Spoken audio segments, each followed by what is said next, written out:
Hindi titikom kanyang bibig. Sa taglay niyang kulit, tsak ika'y mapapaibig. Ang bibi mo at ang bibi ko. I love you! Love you, pare. Bibo!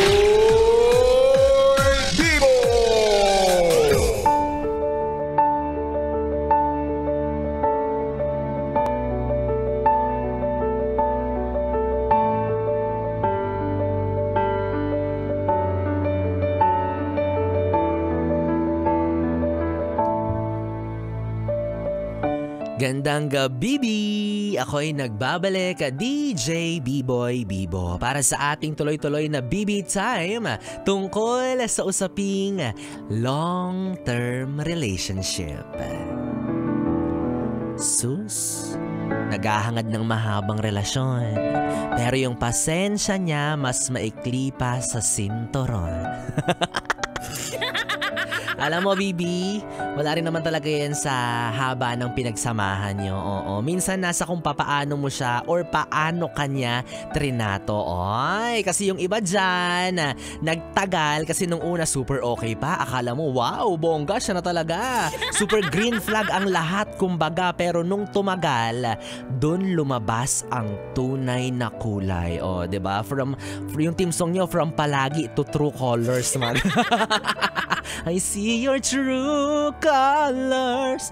Oh, diba? Kumbaga kahit gaano pa kayo katagal, alam mo, yes friend, mababaliwala yan kapag meron kang hindi magandang inasal. Oh, so bottom line, wag kang makampante. Dapat nandun pa rin yung consistency. Kung ano yung pinakita mo sa kanya ng umpisa, dapat ganun pa rin hanggang sa huli. Kasi hindi valid yung bilang ng taon ng pinagsamahan nyo para hindi ka iwan ng taong mahal mo. Hindi niyan pangihinayangan yung bilang ng taon na pinagsamahan ninyo kung hindi mo siya ituturing ng makatao.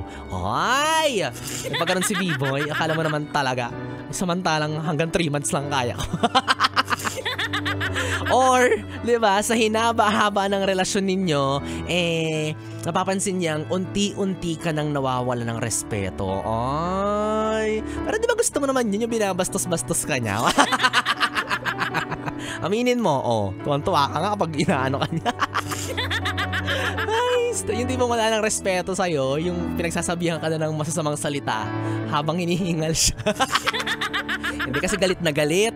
Yun talaga nag-uhurimentado, di ba? Yung pagod na sa sobrang galit sa'yo, ganon. Ikaw naman, di ba yung iba nga, hindi lang basta long term yung relasyon. Yung iba kasal na pero naghiwalay pa rin. Nakakatakot. Kaya naman, yes, friend, masasabi talaga nating hindi basihan kung napagdaanan nyo na yung unang taon, pangalawa, pangatlo. Diba? Maris Racal, Rico Blanco. Sarot.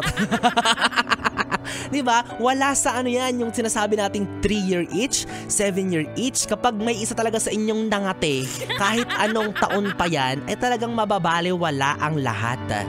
Kaya ikaw, yes friend, huwag kang makakampante. Again, hindi rin sapat yung sa hinaba-haba ng pinagsamahan nyo, akala mo siya na hanggang sa dulo. Kasi yung iba nga dyan, di ba? Nasa abilang na nalagyan na ng singsing yung daliri ng kanyang partner, yung engaged na. Di ba? Akala nila silang dalawa na talaga. Hindi porket nasuotan mo na ng singsing yung taong mahal mo, hindi porket nasabi mong engaged na kayo, hindi mo na siya maayos na ituturing. Di ba? Hindi naman yun para masabing, secured ka na sa akin. Kahit anong gawin ko sa'yo, dapat mahal mo pa rin ako at hindi mo na ako iiwan. Hindi ganun yun. At normal lang naman talaga yung nagkakamali ka along the way at hindi yun may iwasan. There is no such a perfect partner. Pero ang mahalaga dito is kung paano ka mag-a-adjust sa sarili mo at para sa partner mo para mas magtagal kayo. Ganon! Diba? For sure, it's gonna be a rocky road. It will be a journey of grief, happiness, halo-halo yan. Marami kayong pagdadaanan but at the end of the day, choice nyo pa rin kung pipiliin nyo ang isa't isa. Ha? Basta ako kung magiging jowa mo ako, ayokong kumapit sa'yo. Gusto ko ikaw ang kumapit sa akin kasi alam kong kahit anong mangyari, hindi mo ako bibitawan. Madulas kasi yung kamay ko lang. Pasmado kasi ako. Madulas to lagi Sus! Alam ko naman na ayaw mo na talaga sa relasyon na to. Hinihintay mo lang naman ako yung sumuko para ako yung masama sa kwento. Diba? Aminin mo.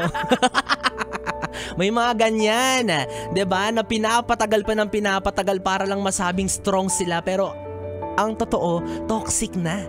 'Di ba? Or yung isa ayaw pang bumitaw, yung isa ganun din, ma-pride, ayaw ding bumitaw para pag nagkwento sila sa mga tropa nila, ay, sila ang bida. Hindi sila ang masama kasi hindi sila ang nakipaghiwalay, mga gawain. 'Di ba? Tsaka alam mo, yes friend, mas mabuti nang wag mong hilingin na magtagal kayo ng partner mo. Dapat mas gustuhin mong siya na talaga habang buhay yung makakasama mo hanggang mamatay, ganon. Kaya ako, pag magkaroon ako ng jowa, sasabihin ko, hindi tayo mag-shota Hindi ganon. Kasi ang shota, ang meaning nun, short time.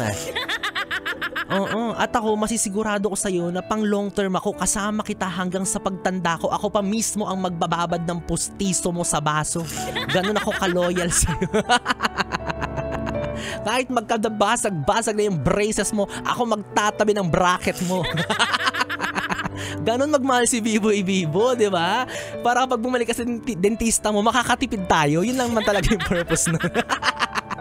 Kasi may bayad yung extra bracket. Ano ka ba? Akala mo loyal ako sa'yo. And speaking of babad, mga yes friend salamat sa paikibabad sa programa ko hanggang sa mga oras na ito. At alam ko naman na meron kang hinihintay sa akin. Ito lang naman ang habol mo, aminin mo na. Oo, ito na ang mahalagang anunsyo kung sino nga ba ang mapalad na nanalo para sa ating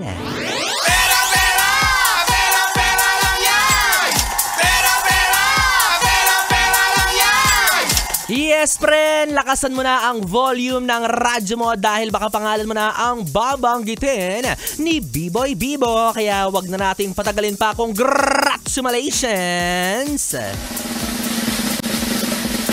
Bon Rinan Makahilo! Ikaw ang maswerteng napili ni Biboy Bibo dahil sa pangalan mo. Ay, Bon, saktong-sakto. Umaambon. Kaya naman umaambon rin ng papremyo para sa'yo. Para sa mga yes friend natin nagtatanong, bakit siya nanalo? Anong ginawa niya ni Bon Makahilo? O, simpleng-simple lang. Sinunod niya lang ang ginawa ni DJ Biboy Bibo. Oo, kasi ang kanina ang hinahanap ko po ay ang mga yes friend natin na nagsisimula ang pangalan sa letrang B. At syempre, paunahan ito kung sino ang unang makakapag-send ng kanilang valid ID. Kaya naman, ayan na, matika, napakadali. Nanalo siya ng solid na 500 pesos. Again, congratulations. Kung naririnig mo ito, ang kailangan mo namang gawin ngayon ay mag-send ng iyong GCash number para tuluyan mo nang makuha ang iyong 500 piso para sa ating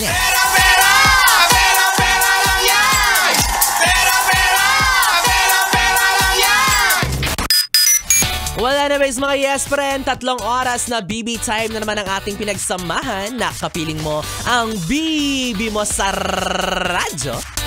DJ Biboy Bibo, ang DJ na single, ready to mingle, basta walang label. Magkasama't magkarinigan tayong muli bukas sa parehong oras, dito pa rin at dito ka lang sa 101.1 Yes FM. Solid! Good night, baby. Mwah, mwah.